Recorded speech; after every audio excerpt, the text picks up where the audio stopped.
Hey, Mark Galvan here. I wanted to jump on and share some quick thoughts because I just had a conversation with a business owner that was kind of almost emotional for me because I could really understand and appreciate some of the challenges that she was going through.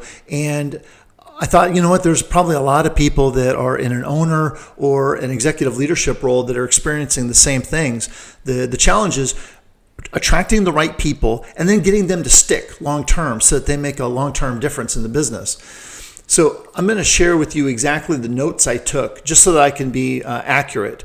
She literally told me, Mark, I'll just tell you honestly, the IT industry is tough.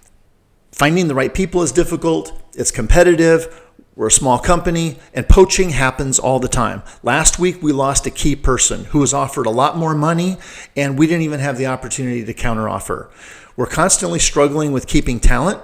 We can attract talent, but we can't keep the talent. Younger people are always pursuing money, and regardless of the benefits, we offer great benefits. We just had a party. We do events every year. We spend a lot of money on the team every year, and we've tried multiple things. We've used multiple recruiting methods. We've used recruiters, outside agencies. We've paid high fees, but no matter what, there's no secret sauce to keeping the people. Our research shows that the average team member in our industry lasts about 3 years, and our experience is the same as the industry. So the impact on us is we always have to throw in extra effort to replace the people, and it's personally impacting us as the business owners. It erodes our quality of life. One day I'm speaking to an audience. She literally says, one day I'm speaking to an audience, inspiring other people, and then the next day I'm cleaning out a desk and working late at night handling the work. The impact on the business is critical legacy knowledge is gone right when the person leaves, and there's a long ramp-up time for new hires. Always. She said, we need a short-term solution because we need help immediately, but we also need a long-term solution. I want to solve this long-term. So the reason why that was a little bit emotional is because I could see that the people challenges were preventing the owners from making higher level contributions, doing more things in the community, because they're constantly getting pulled back into the detail. Whether you're in an executive leadership role or you're actually an equity owner, it's the same kind of thing where you're constantly being pulled down into the weeds to handle things because of vacancies or underperforming people. So one of the myths I want to address right now is this idea that we gotta increase the salaries to be competitive. We've got to add more benefits. We've got to increase our offer packages and maybe starting bonuses. I think this is wrong. Most people, they want money because they got to pay the bills, but they're looking for something else. They're wanting something more rich than just a paycheck. So unfortunately, in this world of talent acquisition, we're constantly battling this issue of, hey, we got to throw more money at it. And I think it's absolutely wrong. So to support this idea, because it's very unconventional, I'm going to give you a couple examples that I think make the case for why we need to be thinking very, very different about this. So number one, first of all, I used to work for a nonprofit organization many, many years ago. And I remember one of the ladies in our office, she was a full-time volunteer. Literally, she was there 40 hours a week, except, when she had to take off for some reason, and she was not making a paycheck. She believed in the mission and the purpose so much that she was committing that amount of time to just help out. And she basically was like the office manager. Churches do this all the time. You look at the number of people that are paid in a church versus the number of volunteers which support, all the different ministries and activities and outreach programs and other things. It's huge, the disparity between volunteer contribution and paid time. Another example is interns. These are folks that they're working for free. They're there for something other than a paycheck. They're getting experience. They're getting knowledge. They're putting together a resume to be able to go compete in the marketplace. Another example is reserve police officers. Come on, these guys, they go through training to become fully sworn officers.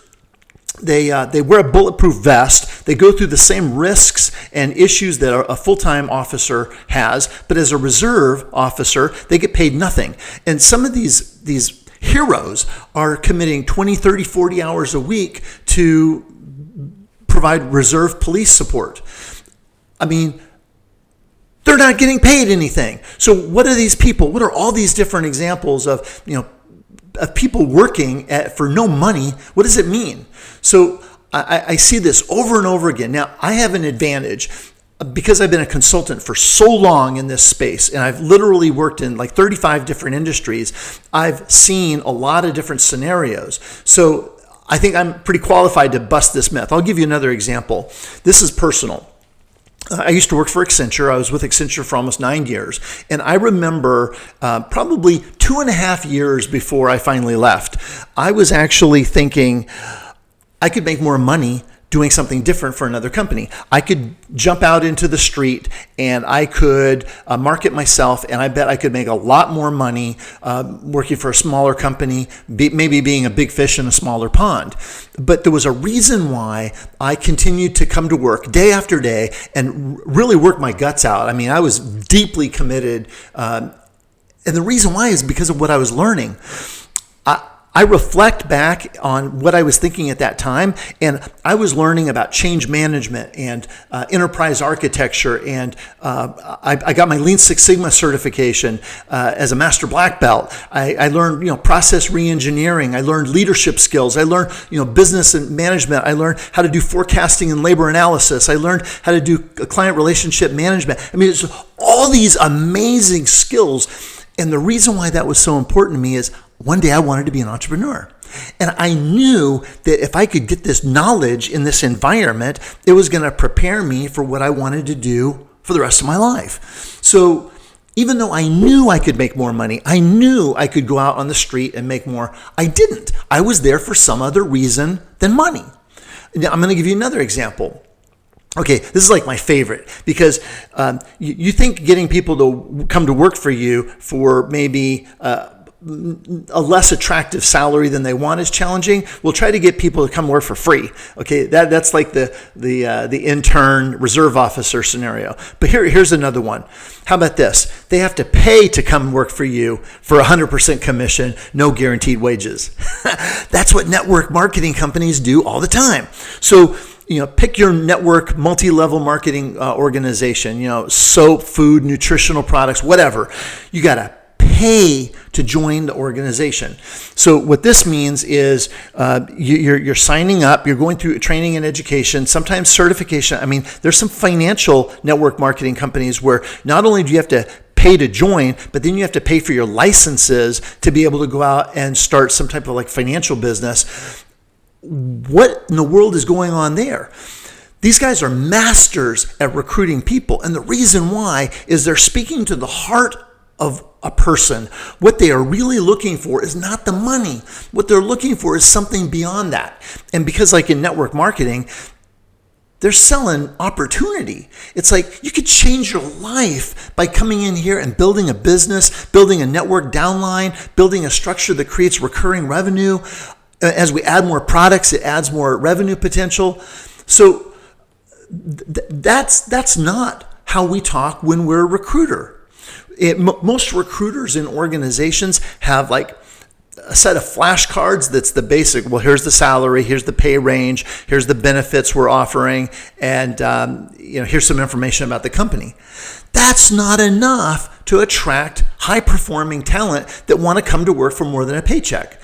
So again, what I'm trying to do here is shift your thinking around this idea that you got to throw money at this stuff. Money's the easy button, and it doesn't always work. It's just going to result in you throwing more cash at a salary, and then the person's still going to leave because they're not there for the right reasons.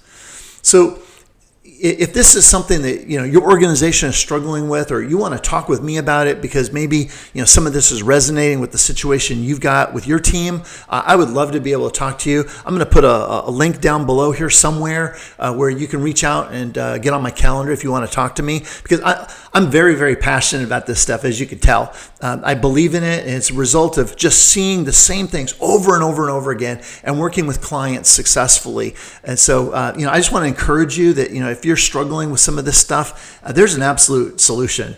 And this stuff's fixable. It really is. All right, that's it. I'm Mark Galvan. Have a great day.